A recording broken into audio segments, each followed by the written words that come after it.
우리 하나님 말씀을 함께 보겠습니다. 사사기 8장 22절과 23절입니다.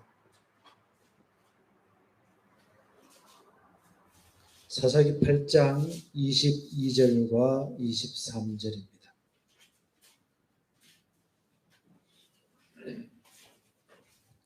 말씀을 제가 읽어 드리도록 하겠습니다. 그때에 이스라엘 사람들이 기드온에게 이르되 당신이 우리를 미디안의 손에서 구원하셨으니 당신과 당신의 아들과 당신의 손자가 우리를 다스리소서 하는지라. 기드온이 그들에게 이르되 내가 너희를 다스리지 아니하겠고 나의 아들도 너희를 다스리지 아니할 것이요 여호와께서 너희를 다스리리라 하시니라. 아멘.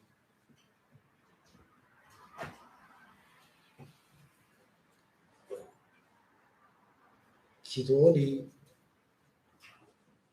처음 모였던 32,000명 미디안 군대를 정수기 위해서 32,000명이 왔을 때 그들을 돌려보내고 2만 명, 그 중에서도 300명만 추려서 그들을 통해서 미디안에 이제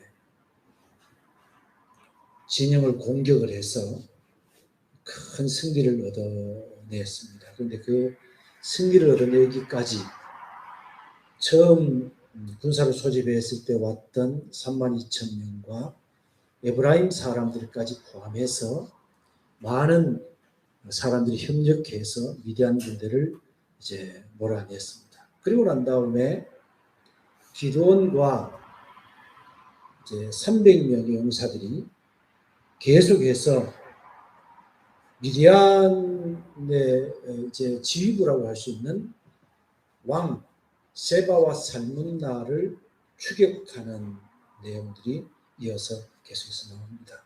그래서 세바와 살문나를 추격하기 위해서 이들이 이제 평소에도 미디안 사람들이 그들을 공격해서 그들에게 있는 모든 음식들을 뺏어갔으니까 평소에도 영양이 뭐 그렇게 충분하지 못했을 텐데 밤새도록 전쟁을 하고 또 이 사람들 추격하게 되니까 굉장히 피곤했겠지. 굉장히 피곤한 상태로 300명이 추격을 하다가 숫곳이라고 하는 곳에 갔습니다. 그곳에서 사람들이 얘기하기를 우리가 지금 세바와 살문나를 추격하고 있는데 우리에게 먹을 것을 좀 달라. 근데 숫곳 사람들의 생각에는 세바와 살문나는 미디안 진영의 이제 왕들이잖아요. 그럼 그들이 지금 기드온이 아무리 기드온과 함께 했던 사람들을 보니까 300명밖에 되지 않는데 이 사람들이 그들을 공격해서 그들을 완전히 무찌른다라고 하는 것이 불가능하게 보였겠죠. 그래서 거절을 합니다. 그래서 이 기드온이 얘기하기를 이 숫곳 사람들이 얘기하기를 뭐라고 얘기하냐면 세바와 살문나가 당신들의 손에 있는 것도 아닌데 어떻게 당신들이 그렇게 장담을 하고 가느냐라는 식으로 얘기를 했죠. 그때 기드온이 얘기하기를 우리가 세바와 살문나 그들을 이제 멸망시키고 올 때에 내가 너희들을 이제 들가시 찔레 이런 것으로 너희 살을 찢을 것이다 하고 얘기를 합니다. 그리고 분우엘이라고 하는 지역에 가서도 그 지역 사람들도 마찬가지였습니다. 똑같은 얘기를 하고 이제 추격을 하게 되죠. 그리고 기드온은 기드온과 함께 했던 300명이 이제 세바와 살문나 그들이 이제 진영으로부터 떠나서 멀리 도망을 갔기 때문에 그들은 안전하게 이제 조금 우리가 이곳까지 왔으면은 이제는 추격군들을 따돌렸다 싶어서 이제 조금 경계가 허물어져 있는 상태에서 이 300명이 또 기습을 해서 그들을 멸망시키고 세바와 살문나를 잡아와서 그들을 이제 죽이는 그런 내용이 뒤에 계속해서 이어지고 있습니다. 근데 여기서 우리가 좀 생각해 봐야 될 게 있죠. 왜 숫곳 사람들은, 그래서 이제 기드온이 세바와 살문나를 잡아서 그들 죽이고 난 다음에 돌아오면서 브누엘 사람들과 숫곳 사람들을 브누엘의 그 뭐랄까요, 그들의 그 전망대 같은, 또 그들의 기지 같은 그런 것들을 이제 불태우고 없애버리고, 또 숫곳과 브누엘 사람들을 이제 들같이 찔러 말을 안 되는 것으로 징계를 하는 장면입니다. 여기서 우리 좀 생각해 봐야 될 게 있어요. 왜 이 숫곳 사람들과 브누엘 사람들은 왜 그러면 자기들의 원수로 여겨졌던 세바와 살문나, 미디안 사람들을 죽이려고 가는 기드온을 도와주지 않았을까? 왜 도와주지 않았을까요?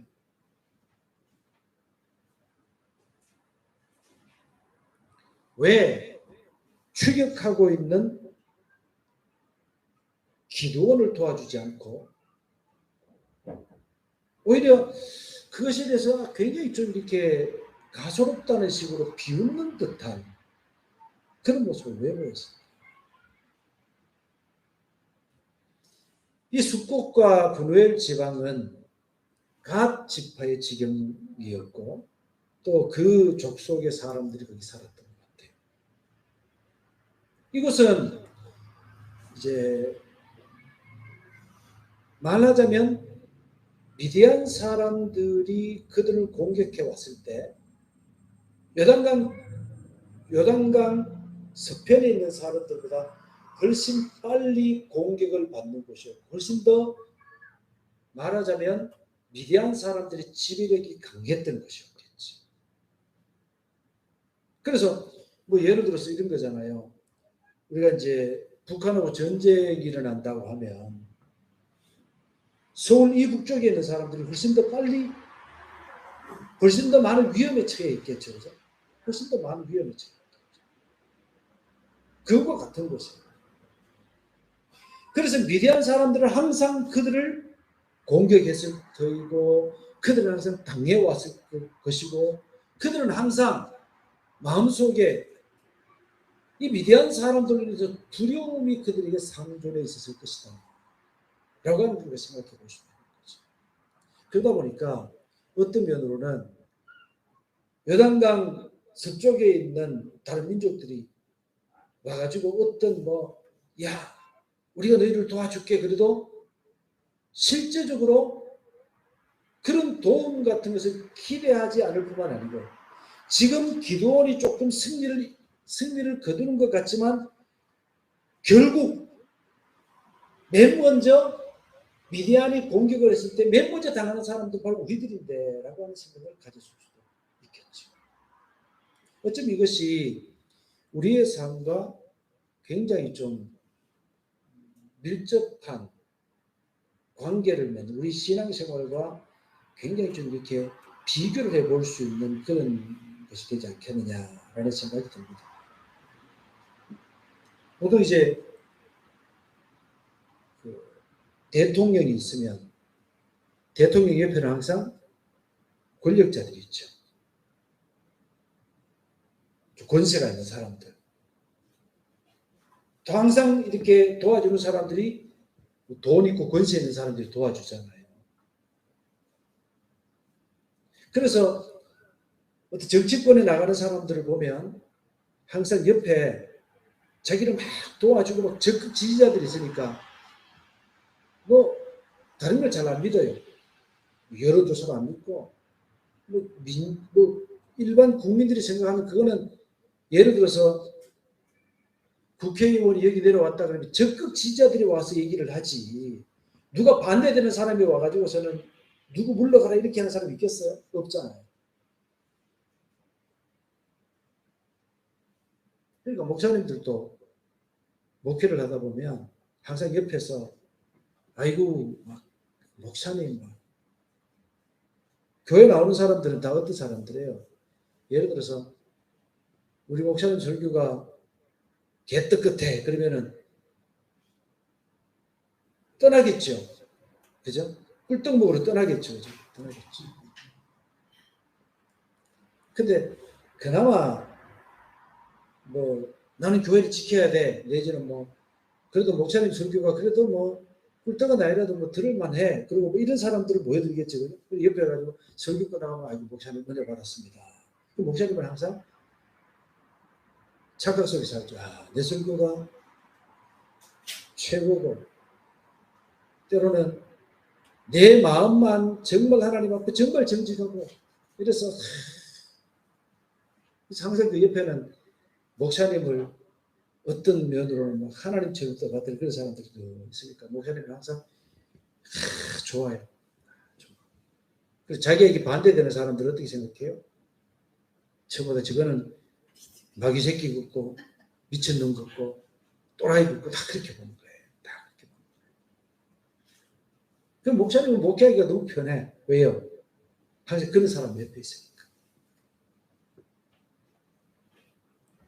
그런데 우리 성도님들의 삶은 어떨까요? 그래서 목사님이 은혜 생활하고 기도하고 말씀 준비하고 이러는 거는 늘 그냥 감사해요. 왜요? 늘 하나님 앞에 기도하고 말씀 준비해서 가르치는 성도들이 아멘 그러니까. 그리고 뭐 밖에 나가면은 성도님들이 막 밥도 막 사주고 막 이러니까 뭐 늘 감사해요. 그죠? 그런데 성도들의 삶은 어떠냐? 지난번에 말씀드렸듯이 성도들의 삶이라고 하는 것은 실제적으로 바깥에 가서 사람들을 대한단 말이에요. 불신자들도 대하고 다른 종교를 가진 사람들도 대하고 욕하는 사람도 대하고 아주 그런 사람들을 막 대하니까 이런 사람들과 살면서 은혜를 누린다고 그러면 참 힘들어요. 그래서 어떤 사람들은 설교를 들으면서 목사님은 늘 그냥 성도들한테 둘러싸여 있으니까 늘 감사하고 하나님 은혜 감사합니다 이렇게 얘기하죠. 내 삶에 한번 내려앉아 보십시오 이렇게 얘기하는 사람도 있을 수 있어요. 오늘 아침에 잠시 목사님이랑 얘기를 나누는데 목사님이 저쪽에 있는 어떤 목사님에 대한 얘기를 하시더라고요. 그러면서 그 목사님은 목회를 하시면서 성도들이 이사고 치면 여와서 이거 수습해주고 술 먹고 개판 치면은 거 가서 그거 수습해주고 이렇게 목회한다고 그러는데 참 훌륭한 목사님이지. 돈 받고 싶고 담고 싶고 생각했어요. 그런 분들은 제가 생각할 때는 성도들의 삶의 아픈 부분이 무언가라고 하면서 알 수 있을 것 같아요. 많이 깨달아 알 수 있을 것 같아요.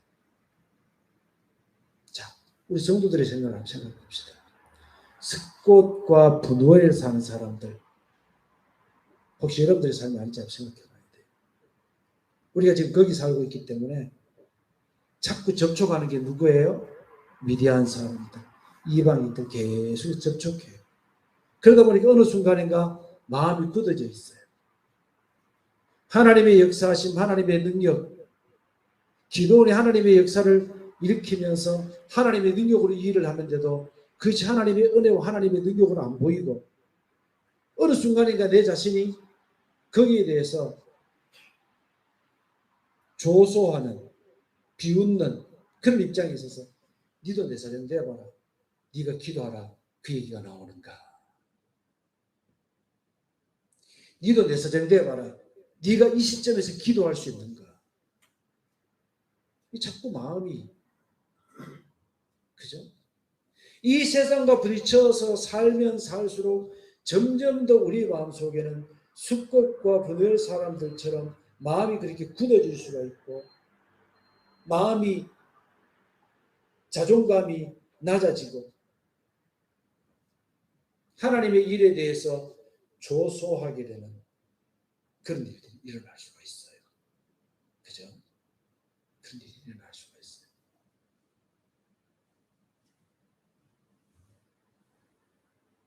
그럼 조금 더 그 앞에 가서 한번 생각해 봅시다. 기드온은 처음에 구원받았을 때 어땠어요? 지난주 얘기한 대로 기드온도 그랬어요. 그죠? 기드온도 똑같은 사람이었어요. 근데 하나님이 그를 부르셨을 때 처음에는 의심이 생겨서 양털로 시험도 하고 또 그래도 못 믿으니까 부라라고 하는 종을 데리고 내려가서 미디안 군영에 가서 사람들 얘기하는 얘기도 들었어요.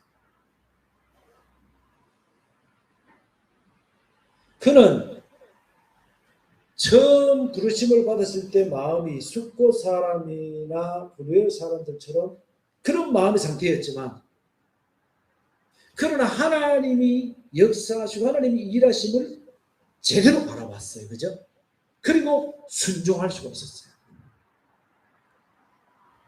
혹시 여러분 우리가 믿음 생활하면서 이 세상의 사람들과 많이 부딪히고 경제적인 상황과 많이 부딪히고 내 마음속에 오는 여러 가지 유혹들과 많이 부딪혀서 내 마음이 숫곳 사람들처럼 분외 사람들처럼 때로는 미디안에 의해서 지배받고 있는 처음에 기드온처럼 그런 마음이 있다고 하더라도 어떻게 될까요? 주님이 무엇을 말씀하시느냐 그것을 듣고 여러분 회복할 수 있기를 바랍니다. 저도 마찬가지예요. 저도 마찬가지예요. 어느 순간에 제 자신을 돌이켜보면 굉장히 좀 비관적으로 하나님의 역사, 하나님의 은혜에 대해서 감사하고 따라가기보다는 어떤 데는 삶의 고단함 때문에 내 자신을 비웃고 앉아있을 때가 있어요. 그런데 그것이 회복되는 방법은요. 하나님이 일하시는 것을 보고 기도하고 또 성경도 열심히 읽고 또 은혜에 사는 사람들과 얘기를 좀 나누고 이렇게 할 때 해결되더라고요. 우리의 삶은 얼마든지 숫곳 사람과 분외 사람들처럼 또 기드온처럼 그런 상태로 우리가 될 수가 있어요. 인간이니 그렇게 될 수 있어요. 그러나 숫곳 사람과 분외 사람들은 어때요? 그것을 그냥 그렇게만 봤어. 만약에 그들이 지금 하나님께서 300명만 데리고 기드온의 300명 용사만 그들만 사용하셔서 미디안의 사람들을 공격해서 이겼다 이 얘기를 하나님의 역사를 믿기 시작했으면 어떻게 됐을까요? 달라졌겠죠.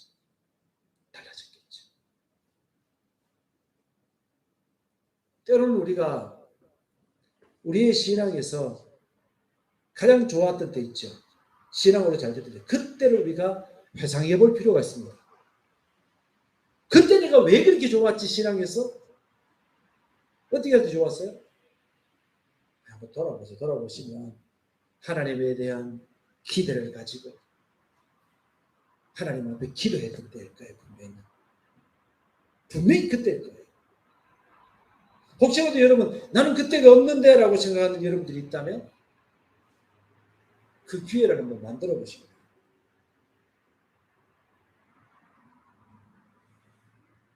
그 기회를 만들어서 우리의 신앙이 이렇게 하나님의 역사와 하나님의 은혜를 마음껏 누리는 그때로 날마다 돌아갈 수 있는 우리가 되어야 될 줄 믿습니다.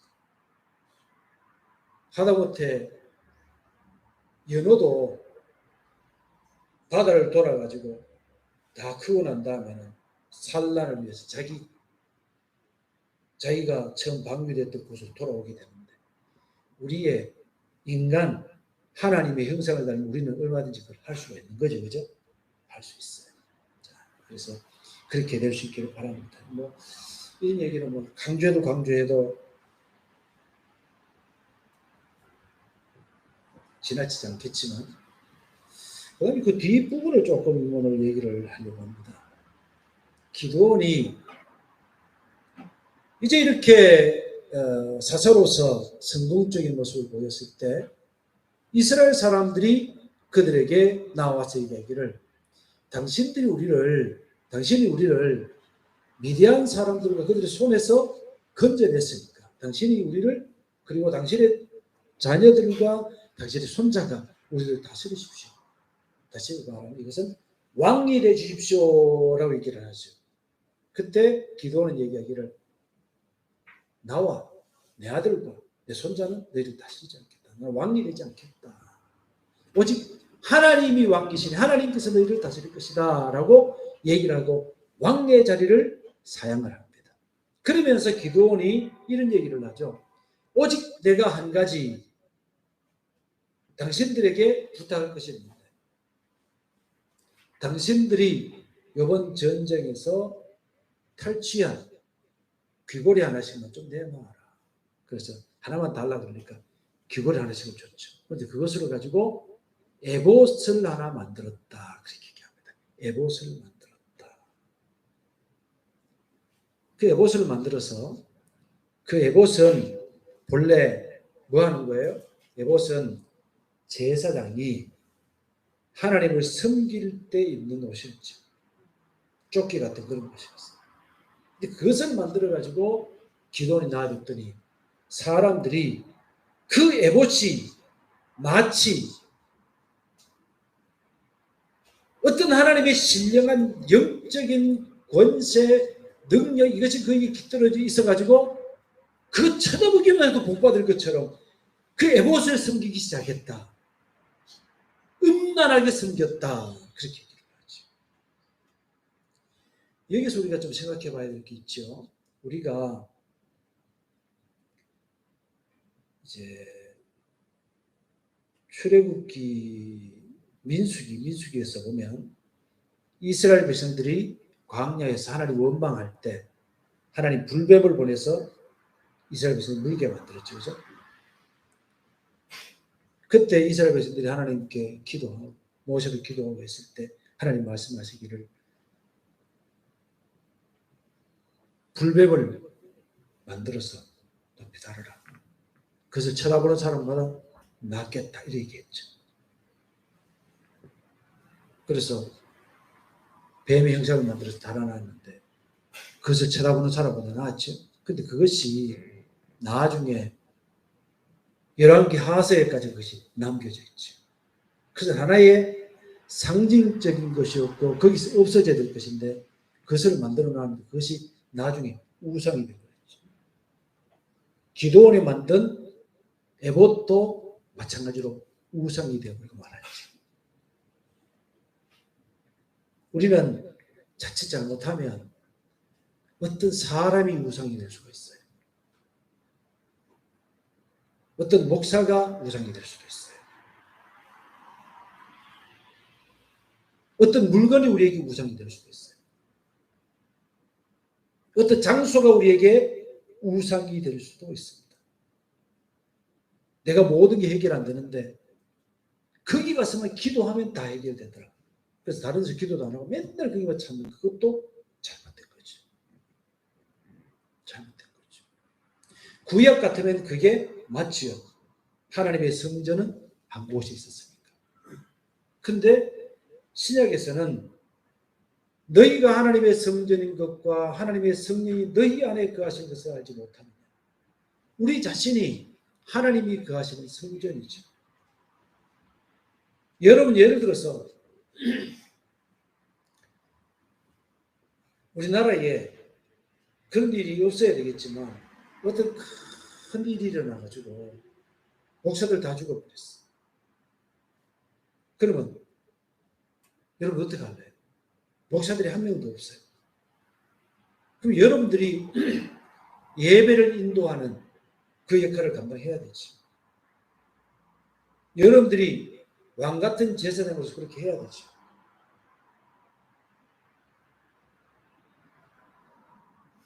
만약에 여러분들이 어떻게 하다가 저는 예수 믿는 사람들이 없는 어떤 곳에 가서 외국에 가서 여러분들이 거기서 신앙생활을 해야 된다고 생각해 보십시다. 그럼 사람들이 다 보고 당신 믿는 하나님 나도 좀 믿어보고 싶다 얘기한다면 여러분 어떻게 할까요? 그 사람들 모아서 여러분들이 예배 인도하고 해야 될 거 아닙니까?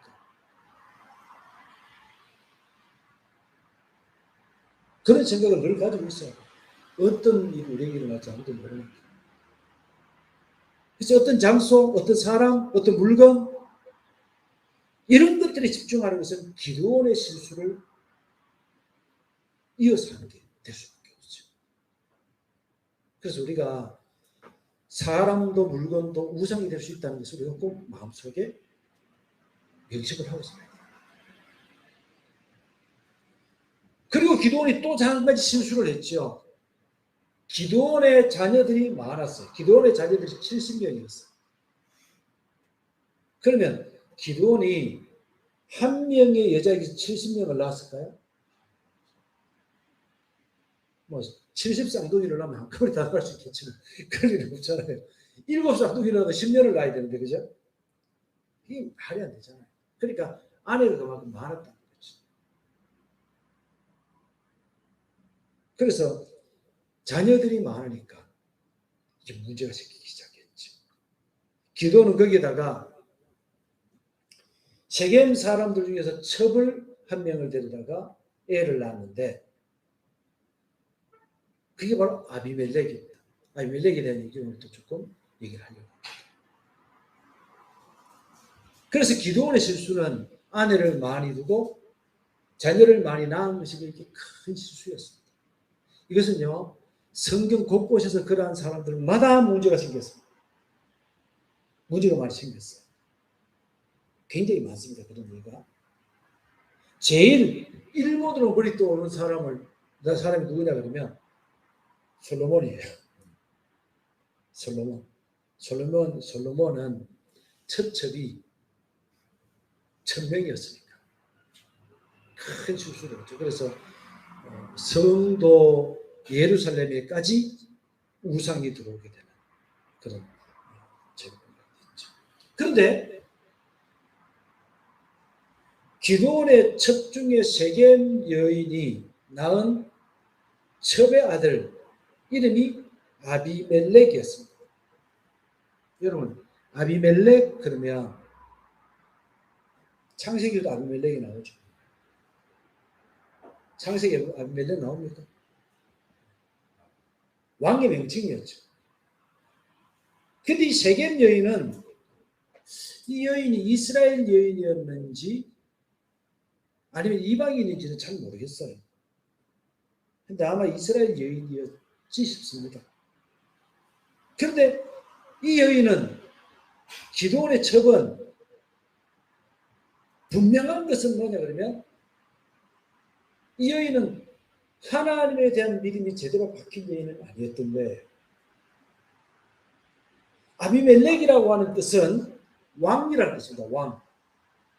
왕이라는 뜻인데 자기 아들을 낳아놓고 보니까 내 아들이 왕이 됐으면 좋겠어. 그래서 이름을 아비멜렉이라고 지어준 거예요. 근데 아비멜렉이 자기의 형제 70명을 한 바위에서 모두 죽였다 이렇게 합니다.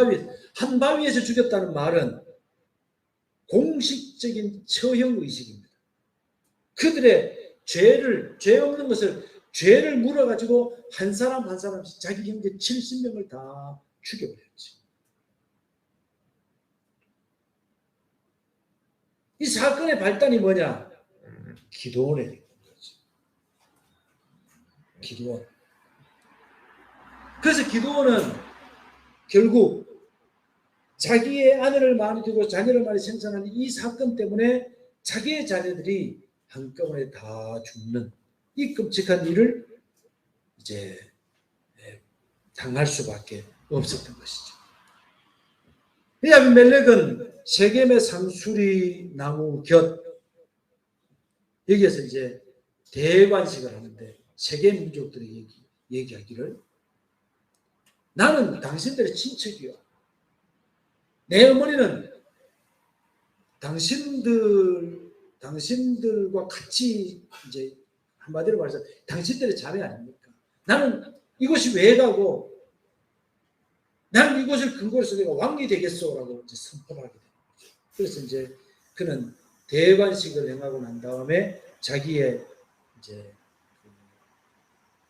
형제들을 다 죽였는데 여기서 대관식을 했다는 내용은 뭐예요? 뭐랄까요? 대관식을 했다는 얘기의 의미는 어떤 거냐 그러면 그 내용은 바알을 섬기는 우상의 요소로 가득한 잘못된 그런 모습으로 이제 왕위에 오르게 된 거지. 그런데 자기 형제 70명을 죽이는 중에 그 중에 한 아들 요담은 스스로 도망을 가서 피했지. 피하고 난 다음에 나중에 요담이 조금 자라고 난 다음에 백성들이 보는 앞에서 그리심산이 아니고 에발산을 했습니다. 그리심산 꼭대기에 섰습니다. 그리심산 꼭대기에 서서 세겜 사람들 향해서 아비멜렉이 세겜 사람들이 아비멜렉을 왕으로 세우고 질책을 하게 되었습니다. 그 질책의 내용은 여러분들 성경에서 잘 알겠지만 이제 감람나무, 무화과나무, 포도나무 이런 예를 들면서 이런 나무들의 예를 들면서 이 나무들에게 너는 우리의 왕이 되라. 그러니까 우리는 우리의 할 일이 역할이 있기 때문에 왕이 되지 않겠노라 라고 얘기했을 때 또 나무들이 가시나무 보고 넌 우리의 왕이 되라. 그러니까 이 가시나무가 그래 내가 왕이 될게. 그래서 왕이 돼서 사람들을 그 나무들을 막 찢고 죽이고 상처 입히고 이렇게 했다. 그러면서 너희들이 정말 너희들을 미디안 손에서 구원해준 여룻바알이 그 바알과 다투다라고 하는 이름이죠. 그게 기드온입니다. 그죠? 너희들이 기드온을 버리고 가시나무 같은 아비멜렉을 왕으로 삼는 게 진짜 가하냐? 하나님께서 분명히 이 세겜 사람들과 아비멜렉에게 저주를 내릴 것이다. 그리고 도망가 버리죠. 그리고 난 다음에 나중에 이제 요담의 저주가 실현되게 되는데 나중에 이제 3년 후에 여호와 하나님께서 악한 영을 세겜 사람들에게 보내서 세겜 사람들 중에서 세겜 사람들이 아비멜렉을 배반하게 되는 그런 내용이 있었죠. 그래서 세겜 사람들이 나중에 산에다가 이제 산에다가 이제 예를 들어서 산적처럼 만들어 놓고 아비멜렉이 오면 그를 잡아서 죽이려고 이렇게 하는 뭐 그런 내용들도 이제 보면 나와 있습니다. 그리고 나중에 이제 가알이라고 하는 사람을 통해서 아비멜렉을 배반하게 되고 나중에 세겜 사람과 아비멜렉 사람들이 서로 죽고 죽이는 이 끔찍한 일이 일어나는 그런 내용도 나오고 나중에 아비멜렉은 한 망대 사람들이 망대 위에 올라갔을 때 그 망대에 이 아비멜렉이 참 잔인한 사람 같아요. 사람들이 동굴에 숨었을 때에 거기에 나무를 갖다 쌓아놓고 불을 질러가지고 여기가 안으로 들어가니까 요즘으로 말한다면 화학 무기를 사용하는 거겠죠.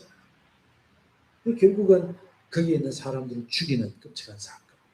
그 나중에는 사람들이 망대에 올라갔으니까 또 나무를 베다가 망대에 막 기대놓고 불을 지르려고 했는데 망대에 한 여인이 맷돌 윗짝을 들고 떨어뜨려가지고 아비멜렉의 두개골이 깨져서 아비멜렉이 죽는 그런 일들, 이런 것들이 여러분들 성경을 통해서 읽어볼 수가 있죠.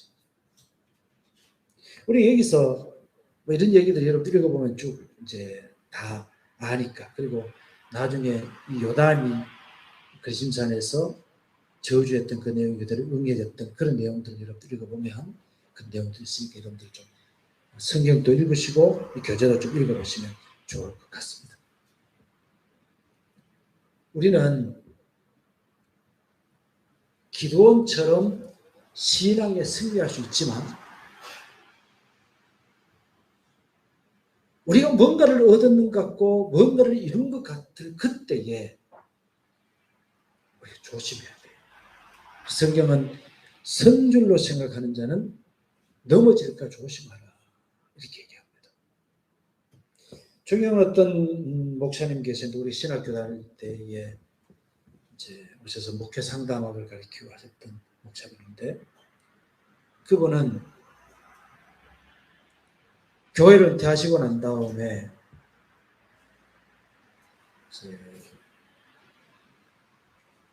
선교사로 헌신하셨죠.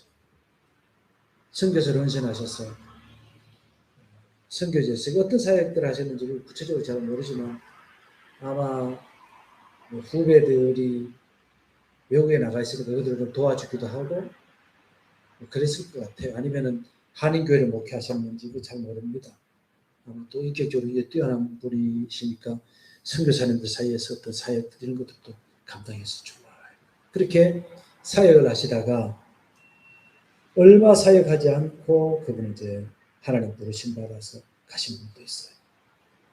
그런 분들 생각하면 평생을 믿음으로 목회를 잘 하시다가 마지막 노년도 참 깔끔하게 하나님 앞에 헌신하다가 가셨다. 내가 그런 분 밑에서 배웠다는 것에 대해서 참 너무 감사하다. 이런 생각이 들어요. 근데 어떤 분들은 어때요? 나이가 들수록 노욕이 생겨요. 뭔가가 내가 이루어 놓은 것 같으면 그것을 가지고 다른 사람들에게 있는 척하고 뭔가를 더 많이 얻으려고 하는 그런 모습들을 보기도 합니다. 여러분, 우리 어떤 사람일까요? 우리 신앙인들은 기도원처럼 성공적인 인생을 살아야 되겠죠? 근데 우리의 교과서 성경은 기도원이 최고의 신앙의 전성기에서 그만 기록하는 것이 아니라 그 뒤에 실수까지 기록하고 있어요. 그건 왜일까요? 우리의 신앙의 절정기에 갔을 때 더 절제해야 되고 더 조심해야 되고 우리의 말년이 깨끗하도록 우리가 젊었을 때 위대하게 뭔가를 이루는 거 중요하죠. 그런데 나이가 들어갈수록 저 사람은 하나님을 더 닮아가는 것 같아. 나이 들수록 버릴 줄 아는 우리가 돼야 될 것 같아요. 버릴 줄 아는 우리. 요새 많은 분들 보면요. 그런 얘기합니다. 조금 비교적 젊은 사람들은 어쨌든 열심히 일해서 돈 모으고 그렇게 잘 살아야 돼. 이렇게 얘기하고요. 연세가 조금 더 높은 분들은 저기 반야월에서 오시는 분이 계십니다. 다 소용없다. 다 필요 없다. 이러세요. 다 필요 없다. 아무리 필요 없다는 거야. 아이고 내가 왜 이러노. 다 필요 없다. 다 필요 없다. 인생의 권고한 그날이 오기 전에 우리 창조주 여호와를 기억하라는 전도서의 말씀을 기억하면서 우리의 신앙이 좋았을 때 더 절제하고 우리 인생에 돈이 많이 벌어질 때 더 절제하고 더 조심하고 내 인생의 황금기에 더 절제하고 조심해서 우리의 말년이 더 깨끗하고 행복한 말년으로 하나님 앞에 설 수 있는 우리 모두가 될 수 있기를 예수님의 이름으로 축복합니다.